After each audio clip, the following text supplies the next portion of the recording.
This video will look at the transportation assistance request or a change in that type of form. When you are asked to organize transportation for one of your students, we can open up Clever from the GSCS dashboard and make sure that the location matches the student's location, and choose the transportation assistance request or change form from the drop-down menu in the listings card. These are the students that have a form created for them already. If your student's name does not show up in this list, you might have to add them. There's another video that you can find that shows you how to do that. Or they might also be a student who is inactive or pre-registered. Inactive students are not active at your school at the moment, so maybe they have moved to a different location. And pre-registered students are ones that haven't come to your school yet. So these are the active students with this form. So if this is the student I want to either make a brand new form for, or I'll modify the one that's existing, it opens up and you can see the light blue shaded boxes. If you hover over them, it tells you that the field is able to receive data from our SIS, our Student Information System, after it's been imported. So these, if there's nothing in these boxes, they're blank, or if they are, out of date from last year or the last school, you can prompt Clever to go and update the data by hovering over integration and choosing import data. This is a fake student, so if I do that, it won't work. You can also just type in student information and it will also stay. The other thing you need to notice about fields are the red stars, and those are required fields. As soon as I put a school year in place, you can see the completion bar jumps up to being 50% complete. You want 100% completion before you submit this, please. That's it for the general information. The next tab is the first request, the initial request that you are setting up. You probably had to create a form for a student to get this, to get it started. And here is where you're giving the information about, where is the student getting transported from, where are they going to, south, the school start time and the school end time, so that the transportation you're arranging has, they can factor in the travel time that they're going to need to add. And here is the other required field, is the learning assistance teacher. We need to have a name here so that the person organizing the transportation has a contact at the school, someone that they can call and ask questions of. Check off the intensive support criteria that the student is meeting. Any special requirements or concerns that you want known, there's a couple of boxes for typing in information.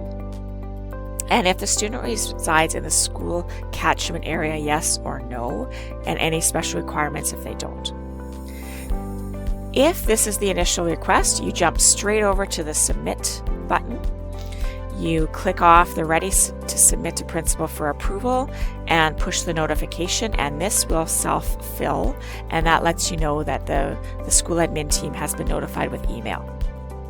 The principal then would need to click the Ready to Submit to a coordinator. They would choose the correct coordinator for this situation and send the notification.